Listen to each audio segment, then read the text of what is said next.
इंदौर के बहुचर्चित honey trap मामले में सोमवार को जिला कोर्ट में सुनवाई हुई।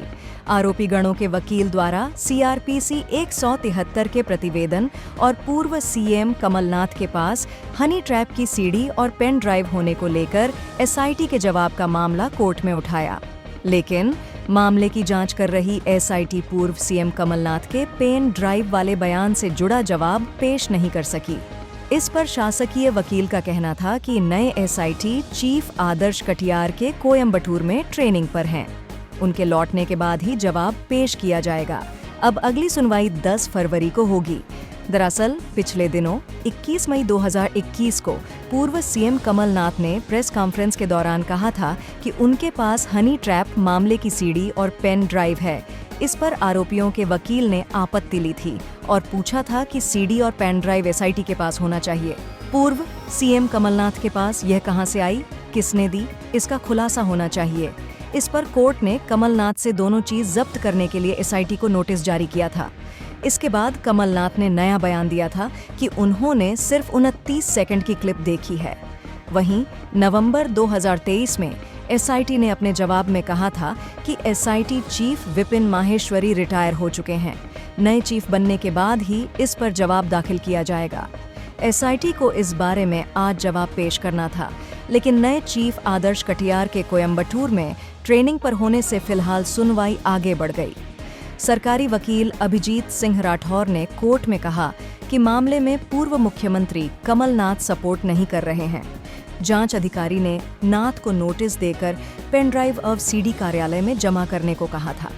अब नाथ ने नोटिस के जवाब में क्या किया? अगली सुनवाई के दौरान नए एसआईटी चीफ इसके बारे में कोर्ट को स्थिति स्पष्ट करेंगे। मामले में दूसरे आवेदन पर भी पुलिस को जवाब देना था। आरोपी रूपा अहिरवाल ने आवेदन किया था कि उसे उसका मोबाइल लौटाया जाए।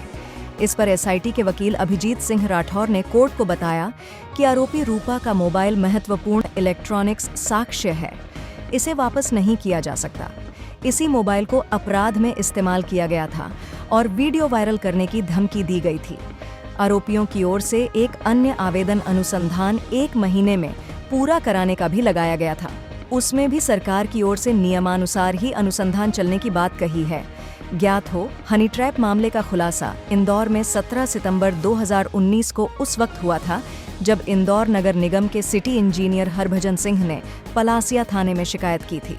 इसमें उन्होंने आरती दयाल, मोनिका यादव, श्वेता विजय जैन, श्वेता स्वप्निल जैन और बरखा सहित 6 महिलाओं तथा 2 लोगों पर ब्लैकमेल करने और 3 करोड़ रुपए मांगने का आरोप लगाया था। इसके बाद पुलिस ने इंदौर और भोपाल से ड्राइवर ओम प्रकाश कोरी सहित 5 युवतियों को गिरफ्तार कर लिया था। बाद में पता चला था कि युवतियों ने कई राजनेता व नौकरशाहों के साथ हनी ट्रैप किया है। इंदौर में श्वेता जैन ने हरभजन सिंह से पैसे भी लिए थे। इस केस में अभिषेक ठाकुर, रूपा भी आरोपी हैं। बहुचर्चित केस हनी ट्रैप मामले में 173 का हमारे द्वारा आवेदन लगाया गया है, जिसके अंतर्गत शेष आरोपी जो भी हैं उनको पेश किया जाए। एसआईटी द्वारा किसी भी अभी आरोपी को पेश नहीं किया गया, ना ही पूरक चालान है। जब तक पूरक चालान है उसके अंदर पूरी कार्रवाई कंप्लीट की जाए। अभी किसी प्रकार की कोई कार्रवाई शेष नहीं। जब तक चार्ज सभी आरोपी उपस्थित नहीं होता जब तक चार्ज लग नहीं सकता है। और हमारा एक जो कमलनाथ जी को नोटिस का है वो भी आवेदन पेंडिंग है और माननीय उच्च न्यायालय द्वारा बोला गया है कि जल्द से जल्द स्पीडली ट्रायल की जाए। तो अभियोजन के द्वारा स्वयं ही लिंगर ऑन किया जा रहा है और न्यायालय द्वारा कई अवसर दे चुके हैं इन्हें, फिर उसके बावजूद भी किसी प्रकार की कोई कार्रवाई नहीं हो रही है। पेन ड्राइव को लेके जो पूरा ये था कि पेन ड्राइव कमलनाथ जी ने बयान में दिया, तो क्या लगता है कि उनके पास है या फिर उन्होंने केवल के मीडिया में वाहवाही लूटना या फिर मीडिया को बरगलाया था?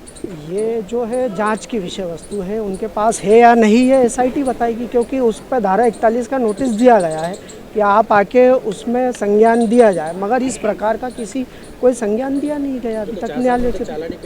चार्जशीट पेश हो गई है, पूरक चालान शेष बचा हुआ है। आपका परिचय? मेरा नितिन नानेरे एडवोकेट।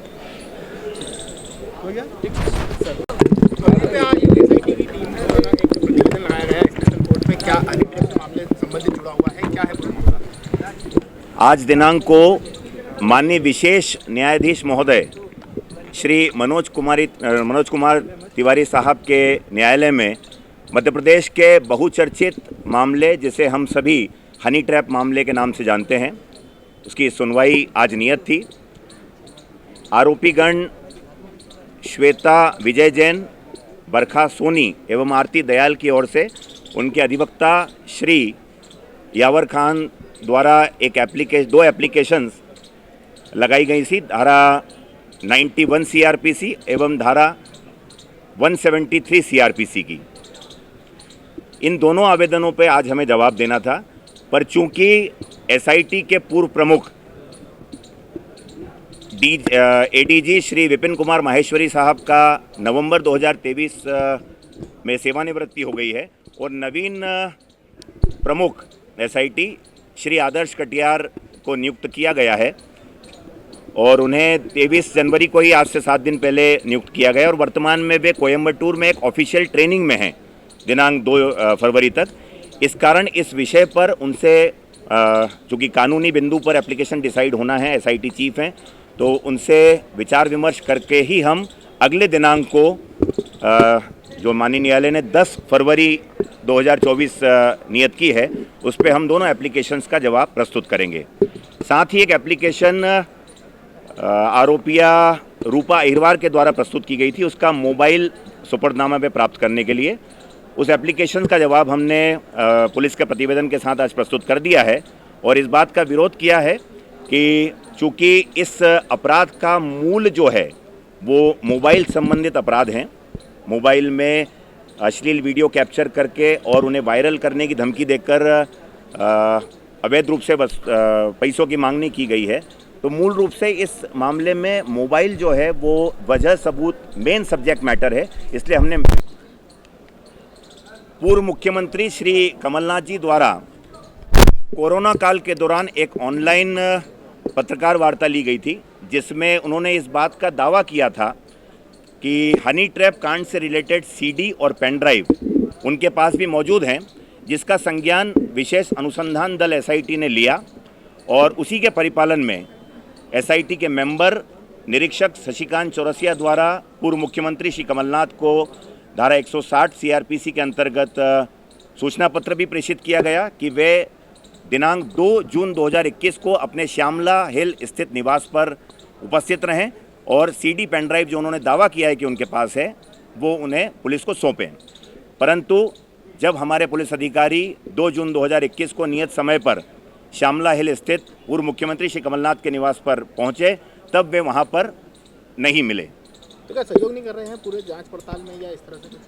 वर्तमान प्रक्रम पर अगर इस बिंदु पर टिप्पणी करूं तो पूर्व मुख्यमंत्री होने या पूर्व लोक सेवक होने के नाते उन्हें पुलिस के द्वारा दिए गए कानून के अंतर दिए गए सूचना पत्र का सम्मान करते हुए उस सूचना पत्र के परिपालन में जो उनसे आग्रह किया गया था वो उन्हें उपस्थित होकर वो चीज़ करना थी वहाँ पर, ऐसा मेरा मानना है। कोर्ट के माध्यम से करवाया जाएगा। श्री यावर खान एडवोकेट द्वारा यही आवेदन धारा 91 दंड प्रक्रिया संहिता के अंतर्गत लगाया गया है और उसमें पुलिस के नोटिस का हवाला भी दिया गया है उनके द्वारा कि अगर वे सहयोग नहीं कर रहे हैं तो माननीय न्यायालय से निवेदन है, माननीय न्यायालय आदेश करे पुलिस को और पूर्व मुख्यमंत्री श्री कमलनाथ को कि वे इस जो उनके द्वारा दावा किया गया है उसका पालन करें। अगली सुनवाई इस मामले में 10 फरवरी 2024 शनिवार को नियत की गई।